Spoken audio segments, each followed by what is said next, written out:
The phone rang at 9. I was on the porch. Third cup of coffee. I stared at the empty garage across the lawn. That space used to hold my 1969 Ford Mustang Boss 429. Dark green paint. White stripes down the hood. I bought it in 1971 for $3,000. I had just come back from Vietnam. My leg was messed up. My pocket was thin. That car was older than my son, but it looked better than me. Every inch of metal was clean. The 7-liter V8 under the hood. I had taken it apart 17 times. I knew every bolt by name. My son Gary sold it that he sold it for $4,000. For grand. That Mustang would fetch $250,000 at auction. Same condition. Same year. He took it to some used car shark. Believed every lie the man told. The shark said the frame was rusted out. Said the transmission was about to blow. Said $4,000 was a gift. Gary nodded. He thought he got a deal. Gary is 34 years old. He wears fancy suits. Drives a leased BMW.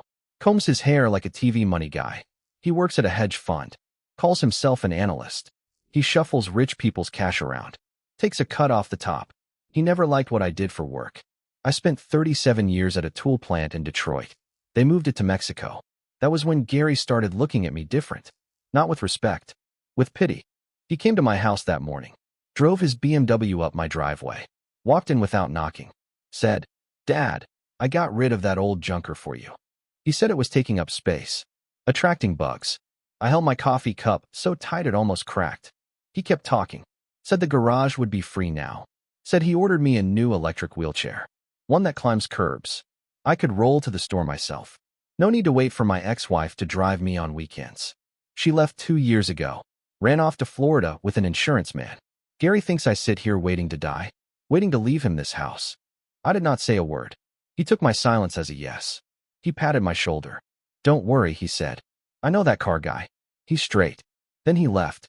Left an envelope on the table. Inside was fresh cash. $20 bills. All new. For 1,000 even. That car was the most valuable thing I owned. But it meant more to me than this house. More than the bank account. More than anything Gary ever gave me.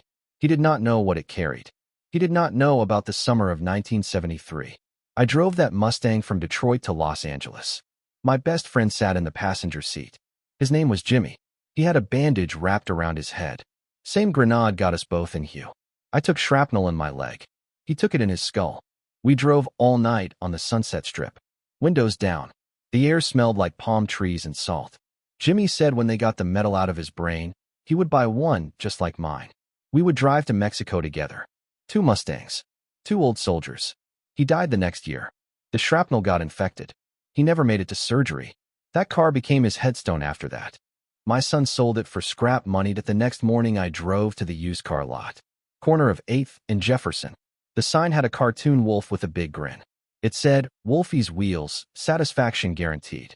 Inside was a fat man with a gold chain. Thicker than my key ring. I told him I was the owner of that Mustang. His smile froze for half a second. Then it came back bigger. He said, "Old timer, I flipped that car the same day. Sold it to a shop guy. Said he was going to part it out. You know how it is with old cars. Hard to find parts." He rubbed his fingers together. I made a little markup. Just a little. Your son signed the papers. All legal. I asked for the buyer's number. He waved his hand. Said it was private. Said it was confidential. I pulled out the envelope from my pocket. The 4,000. I stacked it on his counter. I said, "That money is yours. I don't want the car back. I just want to talk to him." He stared at that stack of bills for 5 seconds. Then he scrolled through his phone, wrote a number on the back of a receipt, slid it across the counter. I went home and called that number. It rang 3 times. A raspy voice answered. I heard metal clanking in the background, banging and scraping. He said hello. I told him I was the original owner. Told him my son sold the car to some stranger. I asked if he would sell it back. I offered double what he paid. The line went quiet for a few seconds. Then the voice said, "You're the old man. Had this car for 30 years. I said yes. He went quiet again. Longer this time. Then he said, "Come take a look. I'm in Hamtramck. End of Polish Street. Red brick building. Sign says Joe's Repair." I asked if the car was okay. He said, "It's covered in dust. Brake fluid is all gone. Thermostat is stuck. But your son has worse eyes than I thought." He sold a good car for scrap. I got to the shop near dark. Hamtramck is a Polish town inside Detroit. Old factories everywhere. Shuttered butcher shops. Red brick walls with rust-colored ivy. Joe was a tall, thin man, maybe 60 years old. His face was smeared with grease. He wore goggles on his forehead. He crawled out from under a beat-up Ford truck, wiped his hands on a rag, led me to the back of the shop. The Mustang sat between stacks of old tires, dusty and dull, but no scratches on the body. The chrome on the wheels still shined. I walked around it slow, ran my hand along the fender, felt the curve of the quarter panel. Then I stopped at the rear bumper. There was a dent on the right side, small as a fingernail. Jimmy put it there in Los Angeles. Backed into a fire hydrant. Never got it fixed. He went to the hospital the next week. The Wolfie guy never noticed. Gary never noticed either. Joe stood beside me, lit a cigarette. He said, "Your son Gary blue suit." I nodded. He snorted. Said, "He walked in here asking $4,500. I offered it. He talked me down to $4,000. Said the service records were missing. Said the odometer was rolled back. Said the engine had a knock. He blew smoke. I've been selling cars 15 years. First time I saw a seller talk his own price down. I asked him how much he paid. He crushed the cigarette under his boot, held up 2 fingers. 2,000. My son haggled up from 2 to 4. Thought he won. I took a deep breath. I told him, I am not taking this car back. I need you to help me with something. Joe pushed his goggles up. His gray-blue eyes looked at me. Something lit up in them. He asked if I was sure. I told him I was sure. The next day Joe called Gary. He used the Wolfie guy's phone number. Gary had saved it in his contacts. So he answered nice and polite. Joe said he was the Mustang buyer. Said he ran a repair shop. Found a number on the frame. Looked it up. Said it was a special prototype car. One of a kind. If Gary helped fake some paperwork, they could sell it for big money. 30,000. Maybe more. Split 50-50. Gary went quiet on the phone. Then his voice changed. That smooth, sweet voice he used with clients. He said, "Mr. Joe, I'm very interested. Let's meet." They met at the Marriott downtown. Gary wore his gray-blue Armani, silver tie clip. Joe wore his work pants and an old Ford t-shirt. He carried a greasy folder. Gary looked him up and down, sank back into the leather couch. But he reached out to shake. Joe did not take his hand. He put the folder on the coffee table, opened it up. Inside were pages I wrote the night before. Old Ford factory handwriting. I practiced from Jimmy's original paperwork. Gary had never seen those documents. He believed every word. Joe read from the script. Flat voice, like he was reading grocery prices. This frame number matches the first batch of Boss 429 test cars. They built 12 total. Maybe 3 left now. Your dad's car has special primer under the paint. Prototype only. Nobody else knows it. But I got a guy in California. Classic car auctions. He says with good papers, it's worth 25 easy. Maybe 35 if we push. Gary's eyes lit up like Christmas bulbs. He rubbed his hands together. Asked what he needed to do. Joe said, "You need to put up some cash. Fix the car up right. Grease the DMV clerk for old records. Total cost about $6,000. We split it." Gary nodded fast. Said cash or wire. Joe said cash. No paper trail. Gary did not blink. He went home. Took 2 gold chains from his wife's jewelry box. Took her Rolex too. Pawned them for 40,000. Then he went to his office. Opened his personal safe. Took out the bonus cash he never told me about. 20 grand more. Put it all in a brown envelope. Handed it to Joe the next afternoon. Joe took the envelope. His hand did not shake. He stuffed it in his work pants. Then he told Gary to come back in a week. The car would be ready. They would take photos for the California buyer. Gary left. Joe called me. He said, the fish took the bait. That night I sat on the porch. No coffee this time. I had a beer. Canned and cold.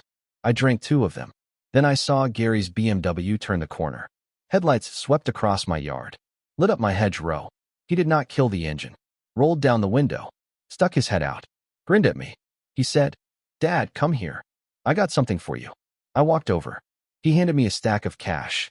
100 bills. 20s. $10,000. Held together with a rubber band. He said, "That car, I looked into it. Turns out it might be worth something. The buyer says he can flip it. Make a profit. This money is for you. Call it compensation. Just don't tell Mom." He stuffed it into my shirt pocket. Pat it down. Like I was a kid with a paper route. Then he backed up. Turned the wheel. Gunned the engine. His taillights vanished down the street. I pulled the cash out. Counted it under the porch light. 10 grand exactly. He gave me 10,000 to shut me up. because he was about to use my car to cheat some buyer out of 30. But he did not know the one being cheated was him. Joe moved faster than I thought. 3 days later he called. Said Gary had doubled down. Offered more money. Wanted the car in perfect shape. Said he knew a rich man in Chicago. A collector of old Ford muscle cars. The man would pay more than the California auction. Gary wanted the engine to sound special. Joe lowered his voice on the phone. Your son is a genius. He dug his own hole 2 feet deeper. I asked how much more. Joe said $2,500. Said Gary borrowed it from his mother-in-law. Joe thought that was a lie. He did not care. The cash was already in his pocket. I told Joe to keep playing along. But I had one condition. Save the original key. I still had it. When the time came, I would drive that car out myself. Gary came to my old house 3 times that week. First time he asked about my gas station habit. He said the California buyer wanted fuel records. I nearly laughed in his face. But I kept it straight. Told him I used Shell. Sometimes Chevron. He typed it into his phone. Saved it like a holy document. Second time he came for the attic. Rummaged through old boxes. Said he needed the original purchase contract. Or a warranty card. I told him those rotted in the basement flood of '98. He frowned. Went away. Third time he brought me a gift. A coffee maker with a remote. Samsung brand. Had a screen on it. The screen showed weather forecasts. He said instant coffee was bad for me. He set it on my kitchen counter. Plugged it in. Then he looked at me funny. His face had something I almost called guilt. He said, Dad, that car. You don't hate me, right? I looked at him. He wore a casual polo shirt. Collar popped up. Hair not as neat as office days. I remembered something. He was 8 or 9. I took him to the drive-in. Star Wars was playing. He sat in the Mustang's passenger seat. Feet could not reach the floor. He pressed his face to the window. Made swoosh noises at the spaceships. He loved that car back then.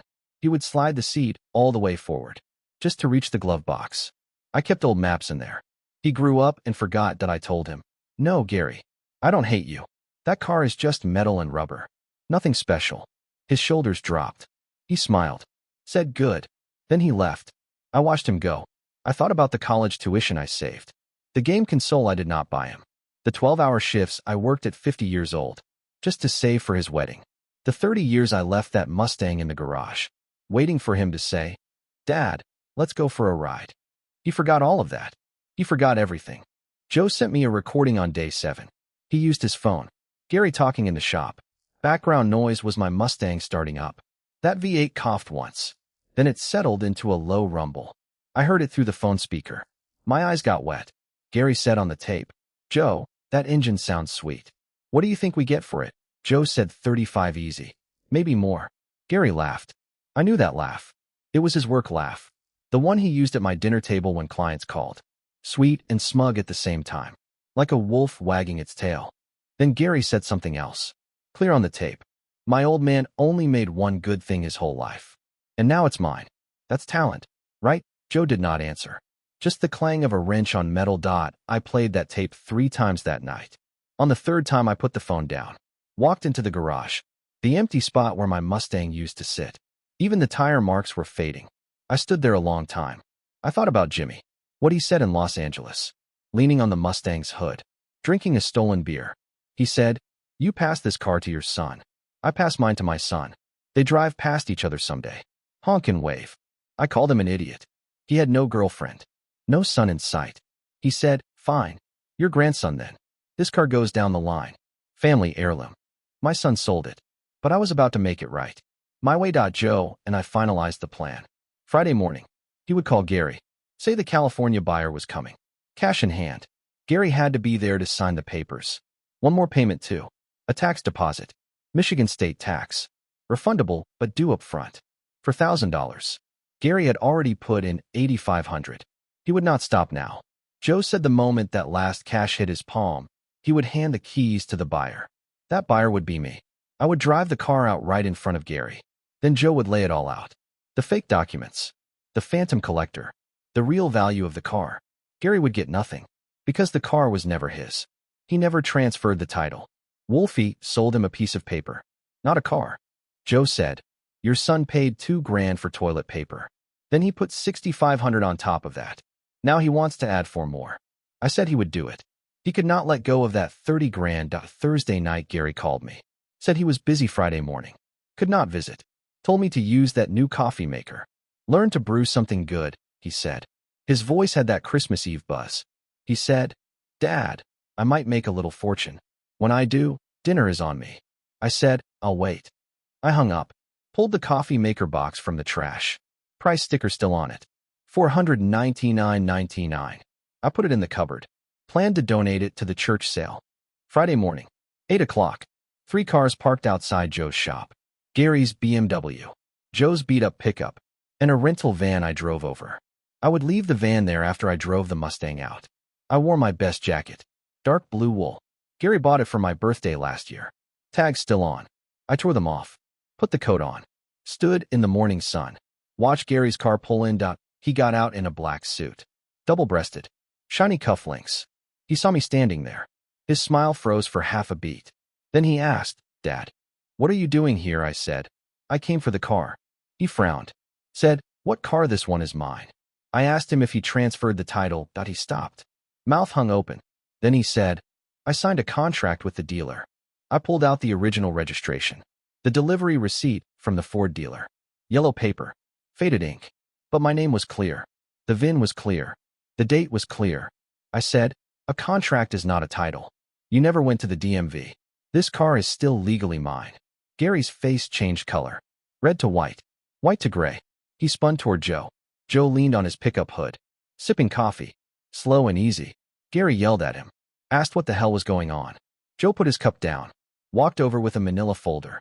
Handed it to Gary. Inside were copies of every receipt. Joe wrote them all. Gary signed each one. Joe said, your money fixed the car. New brakes. New lines. New thermostat. New tires. I did the labor for free. But the cash is spent. You can't get it back. He pulled out another paper. Gary's own handwriting. A profit split agreement. 60-40. Joe said, this deal is based on lies. It's void in court. You sue me, I sue you for fraud. We both go to jail. Gary stood frozen. Arms hung at his sides. Like a puppet with cut strings. I walked over. Took the folder from his hand. Gave it back to Joe. Then I said, Gary, you spent $8,500 on a lesson. That lesson is don't steal your father's car and sell it. His lips trembled. His eyes swung to me. I saw rage in them. I saw shame. And I saw something I almost could not look at. Fear. He said, Dad, you can't do this. You set me up. I said yes. I did. Then I walked to the Mustang. Joe had cleaned it perfect. The dark green paint glowed in the morning light. White stripes ran from hood to trunk. Spotless. I pulled my original key from my pocket. Put it in the door lock. Turned it. The latch clicked open. I sat inside. The smell of old leather and engine oil hit me. Made my nose sting. I put the key in the ignition. Turned it to the second click. The dash lights came on. Fuel gauge showed full. Temp gauge was normal. I pushed the clutch. Turned the key all the way. That V8 roared to life. The whole shop shook. I rolled the window down. Stuck my head out. Gary stood there in his black suit. One button had popped off. His tie was crooked. Sweat ran down his face. I said to him, I am never selling this car. Never. When I die, I am giving it to a museum. In Jimmy's name. You get nothing. Then I put it in first gear. Let the clutch out. The Mustang rolled forward smooth. As I passed Gary, he reached for the passenger door. I gave it a little gas. The car shot ahead. His hand grabbed air. I drove 3 blocks. Pulled into a gas station. Killed the engine. Laid my head on the steering wheel. My hands were shaking. My legs too. But something heavy had lifted off my chest. I felt light. I pulled my phone out. Called Joe. Said thank you. Joe laughed his gravelly laugh. Said, thank me. I made a pile on the repair work. And I got a free show. Best week all year. He said the last payment was untouched. The $4,000 Gary gave him. Still in the shop safe. He asked what to do with it. I told him to donate it to the Veterans Home in Hamtramck. In the name of Jimmy Kowalski. I hung up. Started the car again. Put it in gear. Drove toward the sunset. I had no destination. But I needed to drive. I took the highway west. 94. Past Ann Arbor. Past Jackson. The Mustang hummed steady under me. Like a content old mule. It shifted faster than I expected. Joe had done good work. The speedometer touched 75. Wind came through the window gap. Stung my eyes. I did not close it. I heard old wind in my ears. Wind from 1973. Jimmy sat beside me, his hair a mess of tangles, a dead cigarette between his lips. He said he would light it in California. Said the wind out there made smoke taste better. I did not make it to California. I got off at Battle Creek, pulled into a truck stop, found a diner called the Blue Jug, ordered black coffee and a roll-up. The TV was on in the corner. Local news. Aerial shots of downtown Detroit. A reporter stood in front of an office tower. She said a finance worker had been called in for fraud. The screen cut to a man in a black suit, walking away from cameras. I knew that back of the head. It was Gary. I almost choked on my coffee. I checked my phone. Dead battery. I borrowed a charger from the waitress. Plugged it in. The screen lit up. 17 missed calls. All from Gary. 8 voicemails. I did not listen. I called Joe first. He picked up on the second ring. Said, "You see the news?" I said yes. Asked what happened. Gary did not commit fraud. Not really. Joe sighed. Said your son left my shop and went straight to Wolfie's lot. Had a fight with the fat man. Smashed his calculator on the counter. Wolfie called the cops. Gary told the cops he was the victim. Wolfie showed them his phone. Text messages. Bank transfers. Gary had paid Wolfie to roll back the odometer. Wanted to make the car look newer. Wolfie had records of everything. I closed my eyes. Put my head back on the diner booth. Gary, you did all that. Joe kept talking. Said the cops had both of them now. Gary for attempted fraud. Wolfie for accessory fraud. Gary got bailed out. His wife paid it. $2,500. She sold their second car to cover it. Gary's hedge fund put him on leave. Internal investigation pending. I hung up. Sat there 5 minutes. My roll-up was cold. I did not touch it. The waitress came by. Asked if I was okay. I said just tired. She looked at my car through the window. Said, "You drive that old Mustang?" I said yes. She smiled. Said her husband had one like it. A 1968 Fastback. They sold it for their kids' tuition. I told her I was not selling mine. She said good. Some things do not come back. I got back in the car. Plugged my phone into the charger. Sat in the driver's seat. I played the voicemails. The first 3 were from right after I drove off. Gary went from shock to anger to begging. He said, "Dad, bring the car back, let's talk." He said, "Dad, please, my wife can't know." He said, "Dad, I messed up, give me the keys, I promise I won't sell it." The fourth one came from the police station. His voice cracked. He said, "Dad, I got arrested, you have to come get me." The fifth was his wife. Cold as ice. She said, "Gary sold our car to make bail. Are you happy now?" The sixth and seventh came from his house. I heard her yelling in the background. He said, "Dad, are you happy now? I lost my job, she wants a divorce." The eighth was from this morning. His voice was low, barely a whisper. He said, "Dad, I don't blame you. I know I did this to myself. But please, one thing, bring the car back, just so I can see it. One look." I put the phone down, started the engine, turned around and drove back. I got to his neighborhood at 3 in the afternoon. Rochester Hills. A row of brick townhouses. 2 skinny maple trees in front. The lawn was half yellow. I parked the Mustang on the curb, killed the engine, sat there a minute. The curtain moved. The door opened. Gary stood in the frame. He wore a wrinkled gray sweatshirt, messy hair, stubble on his chin. He saw me but did not walk over. Just stood there. I got out, took a spare key from my pocket, the one I always kept. Never gave him a copy. I walked up and put the key on his doormat. Took 2 steps back. I said, "You wanted to see it. So look. But you cannot drive it. Just look." Gary looked down at the key, bent over and picked it up. He walked to the car, put his hand on the hood, traced the white stripe with his fingers. He opened the driver door, bent down and looked inside, touched the steering wheel. Then he turned back to me. His eyes were red around the edges. He said, "Dad, it smells the same in there, just like when I was a kid." I said, "That's because it never changed." He stood there. His mouth opened and closed. Something sat on his tongue, but he did not say it. His wife came out on the porch, crossed her arms, face blank. She looked at me, then at Gary. Then she went back inside. Gary took the key off his keychain, put it back in my hand. He said, "Take it. I'm done looking." I took the key, turned to get in the car. He said something behind me, not loud. He said, "Dad, remember when you took me to Star Wars? I fell asleep on the way back. You carried me inside. I was faking. I peeked at you through my eyes. Your hair was still dark then. I held the door handle. I did not turn around." I said, "I remember." He said, "Good." I got in, started the car. Drove away. That night, I was back in my old house. Parked the Mustang in the garage. Sat in the living room. Turned on the TV. Local news again. Gary's name was gone. Wolfie's lockout raided. They found more fraud cases. The screen showed yellow tape around his office. I turned it off. Poured a glass of whiskey. 1 cube of ice. It clinked against the glass. I thought about what I wanted. I wanted him on his knees. Wanted him to say sorry. Wanted him to pay for every sneer. Every time he said, "You wouldn't get it." Every Thanksgiving, he put me in the corner with his in-laws. I wanted all of that. But when I saw him on that porch, when he handed the key back, something changed. He was sorry. Real sorry. Maybe because he got scared. Maybe because he remembered something. But sorry all the same. For a father, that was enough. I finished the whiskey. Went upstairs. Slept. Next morning a knock woke me up. 2 people at my door. Suits. A man and a woman. The man showed me a badge. State attorney's office. Investigators. They asked about the Mustang sale. They asked if Gary made me sign anything. I told them everything. Showed them the original papers. Registration. Delivery receipt. They took copies. Before they left, the woman said, "Your son probably won't do time. But fines and community service for sure. His license is in trouble." I said thank you. Closed the door. 3 days later I got a letter from Gary. Handwritten. Messy scrawl. Not like his work emails. 2 pages. The first half was sorry. The second half was news. His wife kicked him out. He was on a friend's couch. A new job. Parts warehouse in Dearborn. $18 an hour. 2/3 less than before.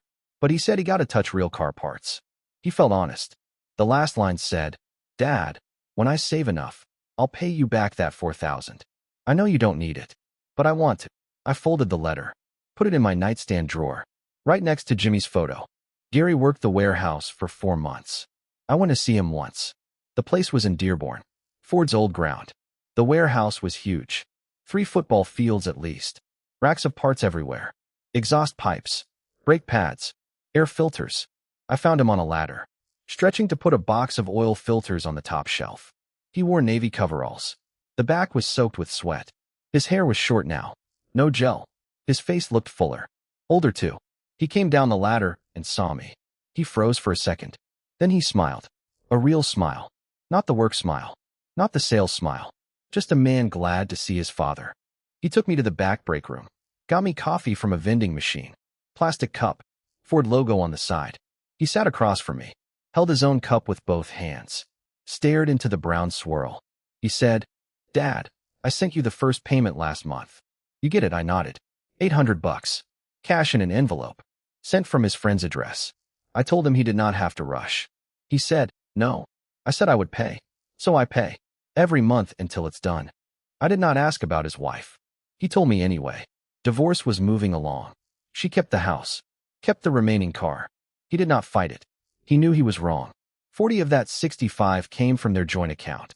She found out. She did not call the cops. That was her last kindness. He said it all flat, like he was talking about someone else. But I saw his knuckles go white on the cup. I reached over and patted his shoulder. He said, "I'm fine, Dad. First time in my life I know what I'm doing when I wake up. And I don't feel dirty at night." I pulled a key from my pocket. Put it on the table. Pushed it to him. "My house key." I said, "You can come back on weekends. The house is empty. Your old room is still there. Bed too." He stared at that key a long time. Then he picked it up. Closed his fist around it. He said, "Thanks, Dad." On the drive home, I stopped at the Ford Museum lot. Parked the Mustang. Sat there looking through the glass wall. Inside I saw old Fords. Model TS, Thunderbirds, GT40S, and one Boss 429 just like mine. Yellow paint. A sign next to it said, "Private donation." I thought maybe one day I would give mine too. Park it right next to the yellow one. Green and yellow. Like 2 old soldiers. Quietly watching the crowds. Nobody would know their stories. But that was for later. For now it still had to drive.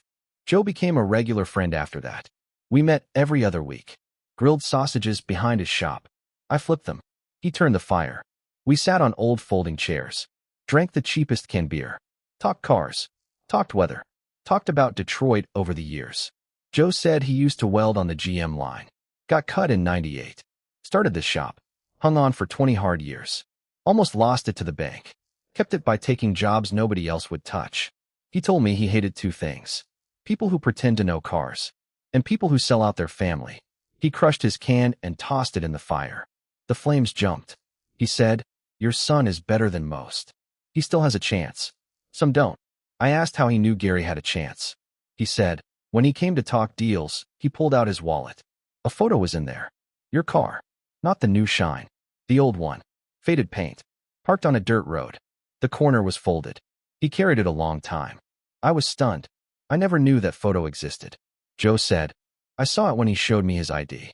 Never mentioned it. After he left, I thought, this guy is not all rotten." He kept a picture. I kept that to myself. Never told Gary. Summer came. Detroit got hot and thick. I woke at 6 each day, pulled the Mustang out of the garage, drove it around the block, let the engine get warm. Then I parked it back in the driveway, wiped the dew off with an old flannel rag. The neighbors got used to it. Some waved, said, "Old Frank is walking his horse." I just smiled and waved back. Gary came every weekend. He learned new things. How to change oil, how to check tire pressure, how to spray carb cleaner into the throttle. He was not learning to fix cars. He was learning to be with me. I knew that. One day we pulled the front wheels off the Mustang, changed the brake pads. His hands were black with grease. He crouched there watching me put the caliper back. He said, "Dad, how come I never thought fixing cars was fun?" I said, "Because you never thought my work was fun." He did not argue, just nodded. His payments kept coming. Some months more, some months less, but they never stopped. By fall he had paid back about $5,000. I pulled the original 4 from that pile, put the rest in an envelope, left it in my nightstand drawer. I planned to give it back when he was done, let him use it for child support. He had a daughter, my granddaughter. She lived with her mom. Gary saw her twice a month. That fall something happened. My story got out. Joe had a buddy at the Detroit Free Press, a car columnist. He heard about the old man who tricked his son over a Mustang. He came to the shop. Joe called me over. I did not want to go, but Joe begged. So I went. The reporter was a woman in her 30s. Round glasses. She asked if I would tell the story. So I did. From Hugh to Jimmy. From Gary's sale to my setup. Her eyes got wide. Her recorder stayed up the whole time. The piece ran in mid-October. Half a page. The headline read, "A Mustang, a Son, and a Rite of Passage." I read it at my kitchen table. It was good. She made me sound better than I actually talk. But the facts were straight. After it ran, my phone rang off the hook. Old Army buddies called. Said they remembered Jimmy. Factory guys called. Said old Frank had guts. A few strangers called too. From Ohio. From Indiana. They had their own stories. They wanted to talk. The one that hit me hardest was the veterans' home. They saw in the paper that I donated Joe's leftover cash. They invited me to an event. A small plaque. I went. I drove the Mustang. Parked it in front of their red brick building. A bunch of old vets sat in wheelchairs out front. One man with half an arm whistled when he saw my car. Said, "Now that's a real muscle car." I laughed. Shook his hand. He had 3 fingers left, but his grip was strong. At the event, I told Jimmy's story. The back seat. The bandage. The grenade. The Los Angeles sunset. The trip to Mexico we never took. A few people wiped their eyes. I did not cry. I had told that story so many times inside my head. It came out dry now. After the event, a man in a green jacket came up. He was a vet too. Now he taught shop class at a middle school. He asked if I would bring the Mustang to his kids, show them the engine, talk about how cars work. I said yes. That I went to that school 3 times. Each time I brought different tools. Showed the kids how to change a plug, how to set idle speed, how to read the dipstick. The kids were around 12. They crowded around the Mustang's open hood. Their eyes went big. They asked all kinds of stuff. How fast does it go? Have you crashed it? One girl with braces raised her hand. She asked, "Mister, what is this car to you?" I looked at her. I thought about it. Then I said, "It is a letter I write to my friend. He never got it, but I keep writing." The girl nodded. The boy next to her poked her. Said, "That's deep." She glared at him. Then she looked back at me. Said, "I think you are cool." I smiled. On the drive home, that night my mouth stayed in that smile. The Mustang hummed under me. The evening was cool. The sky was orange. I felt a thing I had not felt in years. Winter came slow that year. The leaves hung on longer than usual.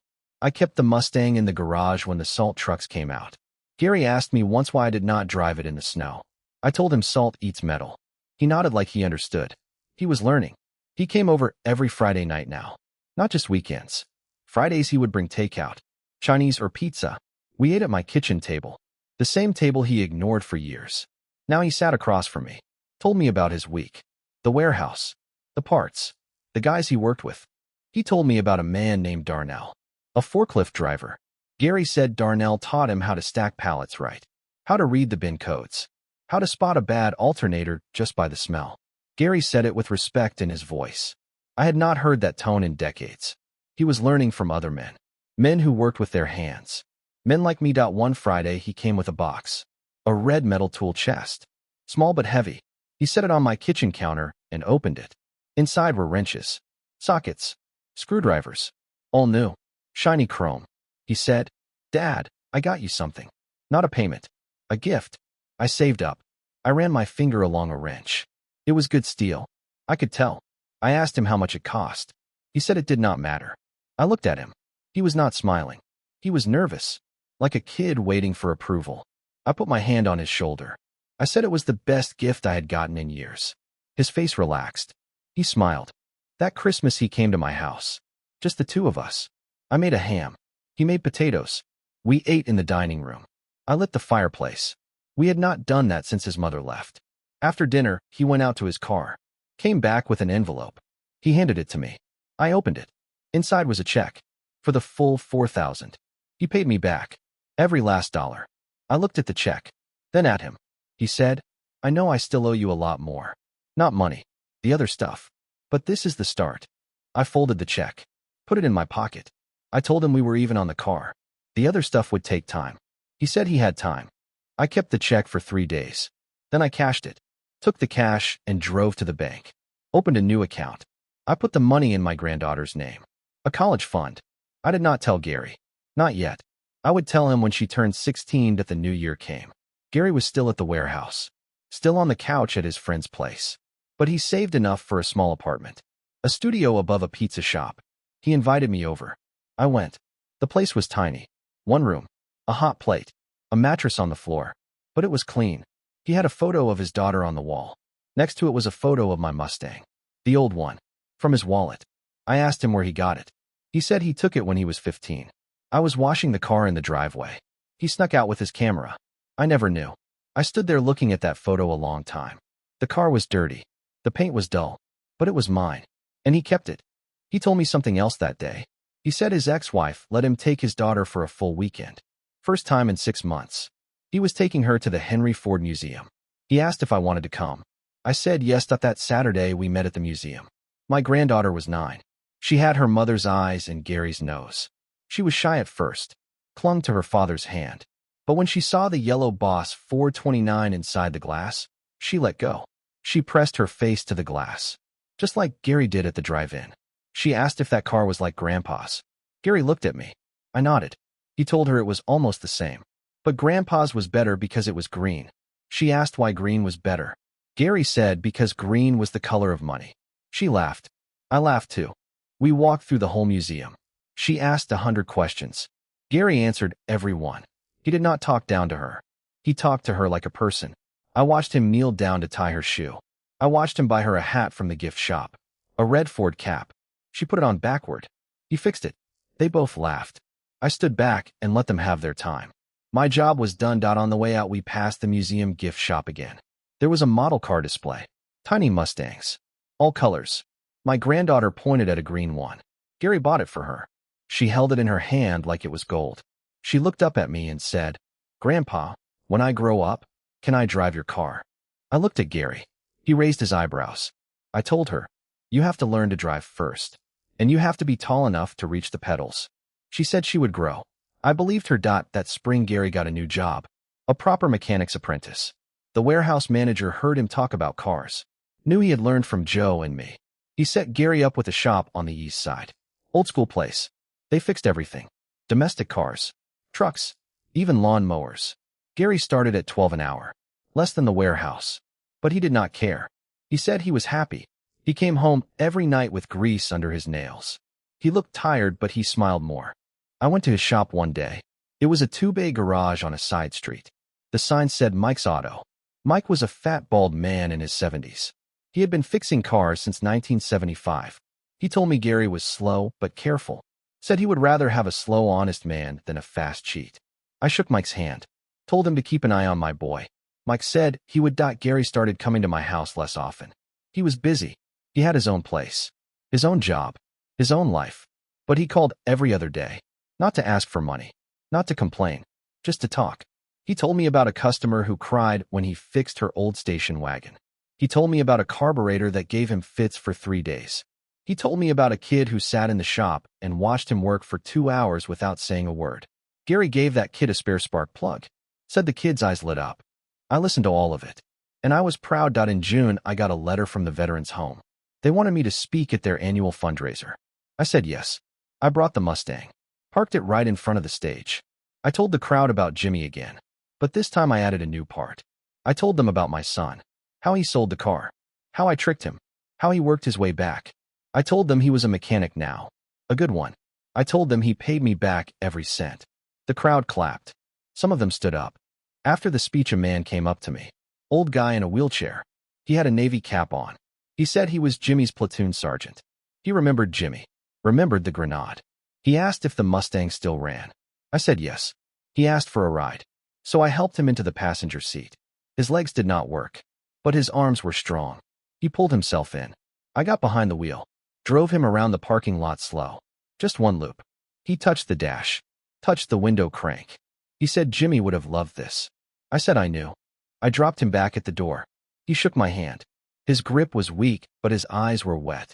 He said, "You took care of him, even after he was gone." I told him I was still taking care of him. That was true. That summer, Gary called me with news.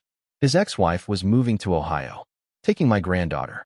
She got a new job, a good one. Gary would see the girl less. He asked if I was okay with that. I said it was her mother's choice. We could not stop it, but I told him to make every visit count. He said he would. He asked if I wanted to come with him on the last weekend before they moved. I said yes. We drove to her house in my Mustang. Gary sat in the passenger seat, the same seat he sat in as a boy. His feet reached the floor now. We did not talk much on the drive, just the engine and the wind. When we got there, my granddaughter ran out. She hugged her dad. Then she hugged me. She said she was sad to leave, but she had a plan. She said she would come back every summer, and when she got her license, she would drive the green Mustang. I told her I would hold her to that. We spent the day at a park near her house. We pushed her on the swings. We ate hot dogs from a cart. Gary carried her on his shoulders. She laughed the whole time. That night we drove back. Gary was quiet. I looked over at him. He was staring out the window. I asked if he was okay. He said, "I missed a lot. I am not missing anymore." I did not say anything. I just drove. When we got back to my house, he did not get out. He sat in the passenger seat a minute. Then he said, "Dad, thank you. For the car. For the lesson. For not giving up on me." I told him he did the hard part himself. He shook his head. He said no. The hard part was finding someone who still believed in you. I had given him that. I told him to get some sleep. He got out and walked to his apartment. I sat in the Mustang a while longer. The engine ticked as it cooled. The dashboard lights glowed soft. I looked over at the empty passenger seat. I saw Jimmy there, and Gary, and my granddaughter. All of them in that same seat. All of them part of that car. I turned off the ignition, got out, locked the door. I went inside and slept better than I had in years. The next week I got a call from Joe. He said the Free Press wanted to do a follow-up. "Oh, where are they now, piece?" I told him to go ahead. The reporter came back. Same woman with the round glasses. She asked about Gary. I told her everything. She wrote it up. The new headline said, "A father and son rebuilt." It ran on a Sunday. People called me again. This time they were not mad. They were happy. Some said it gave them hope. That one call came from a man in Texas. He said his son stole his truck, sold it for pills. He asked if there was hope for his boy. I told him I did not know, but I said if his son wanted to change, he could. The man thanked me. He said he would try. I hung up, looked out my kitchen window. The Mustang sat in the driveway, green and clean. The sun hit the chrome. It sparkled. I smiled. Then I went to the garage, got my old socket set, Gary's gift. I opened the hood and started tinkering. Just because I could. That evening Gary called. He said he had a date. A woman from the parts store. He was nervous. He asked what he should wear. I told him to wear his clean coveralls. He laughed, said no. I told him to wear the blue shirt, the one I gave him for his birthday. He said okay. He asked if I wanted to meet her sometime. I said yes. He said good. I hung up. The garage light was still on. The Mustang was buttoned up. I turned off the light, locked the door, walked back to the house. The porch creaked under my feet. I sat down in my old chair.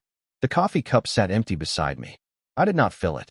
I just sat, watched the sun go down behind the trees. The sky turned orange, then purple, then dark. I thought about Jimmy, about Gary, about the little girl with the red Ford hat. I thought about the road we all travel. Some roads are straight, some curve, some loop back to where you started. Mine looped back, but I was not at the start anymore. I was somewhere else, somewhere better. I went inside, left the porch light on, in case someone came by, in case Gary showed up, in case anyone needed a place to land. The Mustang stayed in the driveway, guarding the house, guarding the memories. I fell asleep in my chair. The TV was off. The house was quiet. And for the first time in 30 years, everything felt right at the end. If you like this story, please subscribe.